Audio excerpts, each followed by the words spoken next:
Hello and welcome to Doctor Who Review. We're going to do a review of episode 1 and 2 of series 9. That is The Magician's Apprentice and The Witch's Familiar. If you haven't already seen the episode, go and watch the episode, come back to this review afterwards because this will contain major plot spoilers. See you in a minute.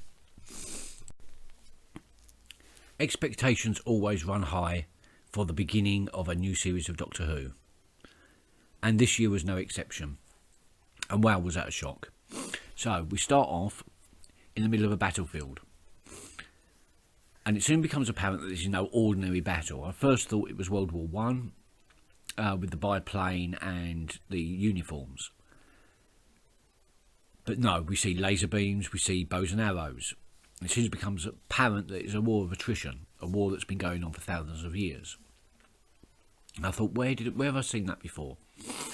Ah yes, Genesis of the Daleks, where we first ever meet Davros. And then we see the little boy running and he gets lost in these sinister hand-mind things, which were very sinister looking. Hands with eyes. Oh my god, no. Don't want to see them again. And all thoughts of Genesis of the Daleks were forgotten. And then you get that big reveal just before the credits. Tell me the name of the boy who isn't going to die tonight. Davros. Oh my god. It is Genesis of the Daleks. We're in Genesis of the Daleks even before Davros has grown up and created them. And then we cut to the title sequence. And we're not left with any idea of what the Doctor has done. Whether he saved the boy, whether he deserted the boy, or whether he tried to save the boy and it went wrong somehow. All we know is that whatever happened there has led Davros in the direction that he eventually went with his major war with the Doctor. After the title sequence, we see Colony Sark, or colony of snakes even, that can take the form of a human and grow eyes and a mouth to communicate with. And we see him in a bar, I think it was called the Moldavarium, obviously named after Dorian, Moldova. We see him in the Shadow Proclamation, maybe, is it our second viewing of the Shadow Proclamation? This mysterious intergalactic police force. And I've got to say I'm less than impressed with what I've seen of the Shadow Proclamation. They built it up and meh. It's a bit meh at the moment, but they do seem to have inside knowledge of what's going on. They knew who Colony Sark was and who he worked for immediately. And then we see him on Khan, and I've been wanting to see a return of Khan for quite a while. We first saw Khan in The Brain of Morbius, and we didn't see Khan again featured, or the Sisterhood for that matter, until Night of the Doctor, the mini-episode that preceded the 50th anniversary special. And Khan is a very, very important planet in the Doctor Who universe. The story goes that before the Time Lords became Time Lords, when they were just Gallifreyans, a government of all female prophets, almost like the Sibylline Sisterhood, which we saw in Fires of Pompeii. They were the governing force on Gallifrey. They had psychic powers, extremely powerful psychic powers, in fact. And it was them that first experimented in time travel. Then there was a big revolution, Rassilon took over, and the Sisterhood were relocated to a nearby planet of Khan, and where they became the Sisterhood of Khan, the Keepers of the Eternal Flame. And we see some of that power in this episode, where Colony Sark's power does not work. And the Sisterhood say, leave this planet or we will remove your skin. And that is not an idle threat. They will do that. They can do that, and there is nothing you can do about it. If they want to rip your skin off, they're going to rip your skin off. So, Komnisov got off lightly there, I do believe. And then we see Clara teaching, seemingly nice and over Danny Pink, and I was glad to see that. I was glad to see that because I'd like to think that once Clara does leave the Doctor, she's not going to do it in some dramatic death way, like Donna forgetting her travels, like Rose being trapped in a parallel universe, like Astrid being killed off before she could, or Osgood being killed off before they could even become companions.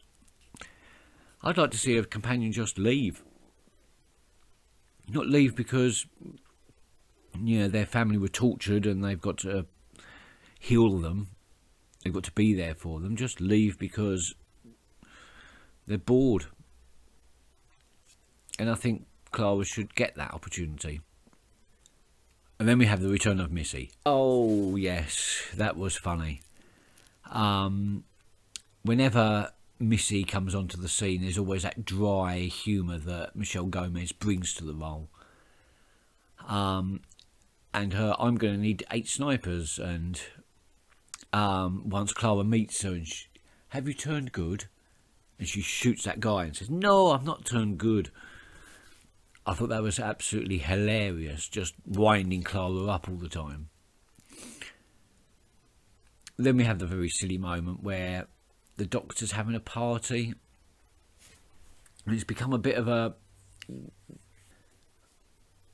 thing with Stephen Moffat that when he wants to dramatically increase a story arc, he somehow makes it so that there's some sort of pretense of the Doctor possibly dying.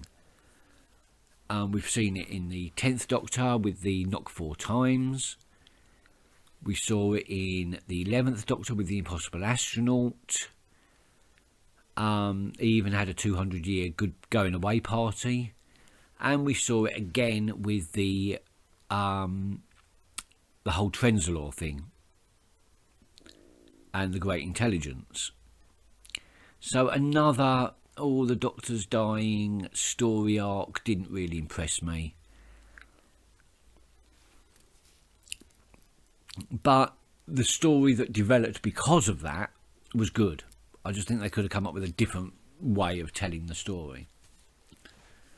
And as for the Doctor's goodbye party, playing the guitar on a tank in the 12th century, would the Doctor really do that? Would he really not care about the timelines that much? Not the Doctor we've seen in past generations. Maybe this Doctor is just like the 11th Doctor, where he really didn't care whether he'd mucked up the timelines. Whereas the 10th Doctor and the 9th Doctor held firm and fast against the idea of just willy-nilly mucking around with time. So I find it rather hard to believe that the Doctor would travel back in time with a tank and an electric guitar. I just don't get it. Sorry, I just don't get that. The Davros's dying story, I did get into, because we haven't had that. We've had Davros disappearing, possibly dead, missing in action, missing without a trace. We've never had a actual specific "I am dying" moment from Davros. So I was rather touched by that, and I do think that yes, Davros has to be killed off at some point. Maybe just not yet. And then we come to a major point. And I may be clutching at straws here, but we see Missy and Clara get exterminated by the Daleks. And we know already that that's a ruse. we know that Missy has the ability to manipulate the energy streams to use it as a teleporter. So that didn't really come as a big surprise. But it's when they tried to exterminate the TARDIS itself, and you had that big, bright, white light that shone out, and then it cuts to the Doctor. And the way it cuts to the Doctor is it reveals his eyes first, and then sort of spreads outwards to reveal the rest of his face. I'll show you what I mean here. And did that? Yes, it did. It reminded me of the scene where Rose in Parting of the Ways absorbs the time vortex, pardon me. And then obviously the Doctor reabsorbs the time vortex from Rose. And in both of them, their eyes are very similar. What do you think? I'm seeing a slight similarity here. And then it jumps straight to the Doctor back in the battlefield, seemingly going to save Davros's life. And then he says, I'm going to save my friend the only way I know how, exterminate. And pulls out a gun. Doesn't shoot, doesn't... And we're left to wonder, well, what did he do in the first place? What did the first version of him do? Did he run away? I'm thinking he did. I'm thinking he heard the name Davros and left the boy. And... oh, could you do that? Could you do that? I don't know. But then it ended, and we was left to wonder for a whole week until... the Witch's Familiar gets shown. And let's talk about that now. The Witch's Familiar, part 2 of this first two-parter, was a lot slower paced in my opinion. I suppose it needed to be. It needed to calm down the fast pace and the ambiguity that the first episode left with us. So in the first scene we see Clara and Missy. Clara hanging upside down, hog-tied, and Missy telling a story of how the Doctor manages to survive every time. And I rather enjoyed this. I enjoyed this for two reasons. The first one, it was, we see the 4th Doctor, we see the 1st Doctor, and then we see the 12th Doctor in a black and white cutscene. And Missy says, it doesn't matter which face he was wearing, he's all the Doctor to me. Let's go with the eyebrows one. And that really sums it up, doesn't it? That sums up Time Lords, in my opinion. With a race that is genetically disposed to changing their face, changing their appearance, it stands to reason that they would recognise each other by different means other than facial recognition. So, yeah, that made a lot of sense. And also, I like the explanation she gave. I mean, on fan fiction, there are a lot of theories about how the Doctor manipulates time to serve his own purposes. My favourite one of that is the parallel universes, in which he basically chooses which reality he wishes to live in. And let's face it, if you can see everything that could be, everything that should be, everything that was, everything that is, it stands to reason you can see every possibility.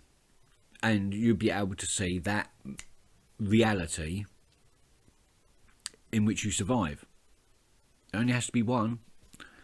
As he says at the beginning of the Magician's Apprentice, you're faced with 1,001 chance. Well, forget the 1,000, just concentrate on the one.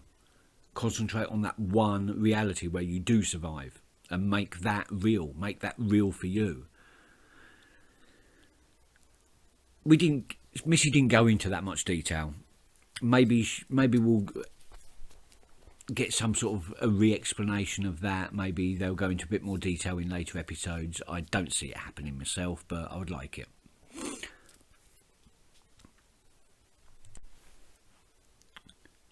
Davros and the Doctor are talking away, and we're seeing a side of Davros that is quite frankly making me uncomfortable. He is the master of evil. He's the creator of the most evil race that has ever existed in the universe. And we're seeing him show compassion, show friendship towards the Doctor. We've seen him laugh and smile and appreciate sunrises. And it doesn't sound right to me.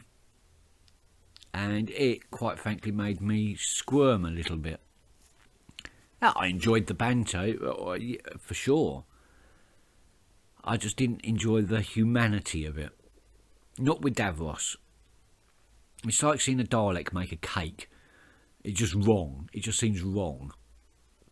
And wrong it was. It was revealed to be a trap. And that made me happy. Because I thought, no, the Davros is still evil. And that's good.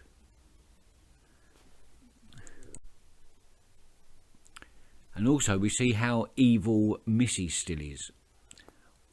With all her protestations of, the Doctor is my friend, we've known each other a long time, no human could possibly understand the complexity of our friendship.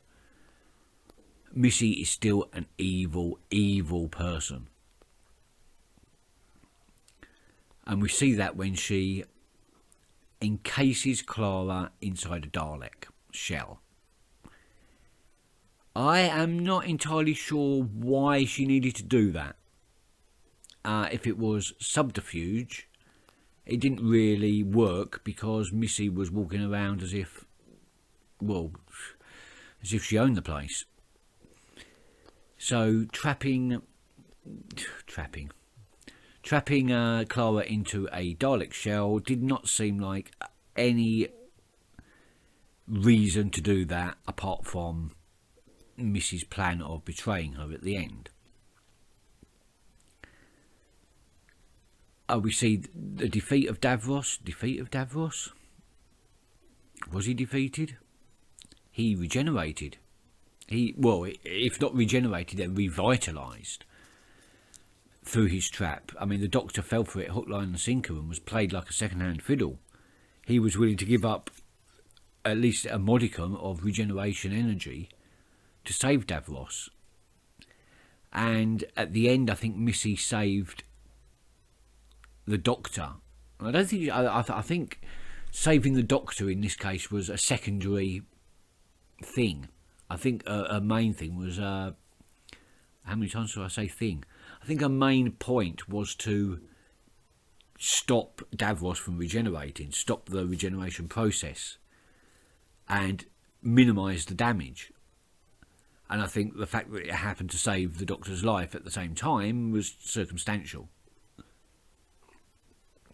I think that's maybe why she pulled the stunt she did at the end, of trying to convince the Doctor that the Dalek that they were facing was just a Dalek that had killed his friend. Desperately trying to get the Doctor to kill the assistant. Missy could have done it 50, 60, 70 times. But I think Missy really, really wanted the Doctor to kill. The final irony, the Doctor kills his own assistant in a fit of anger, in a fit of revenge. Yes, I can see that why that would be a kind of moral pseudo-victory for Missy. But the Doctor realises the ruse. And a good point was made to me. A comment was left on the reaction video, which unfortunately was taken down by the BBC, which is why there's a Google Drive link up there now instead.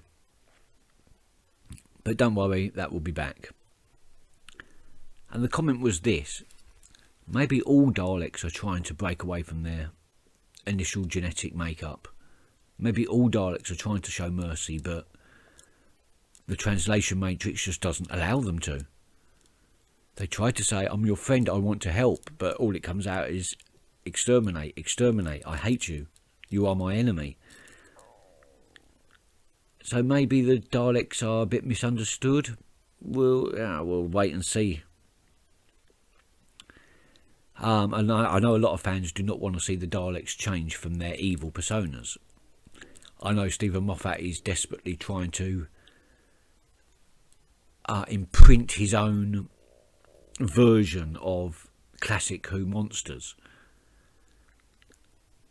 So yes, he's going to change the Daleks and the Cybermen in small and subtle ways to make them his own. I don't think it's going to work, because too many fans are going back. Too many fans of New Who have seen how good it is and are going back to the classic series to see how it compares. And I think a lot of people are enjoying the classic series, albeit with the slower pace and the slightly dodgier effects. I think a lot of fans watch Classic Who for the storylines and see that the storylines are sound and the scripts are superb.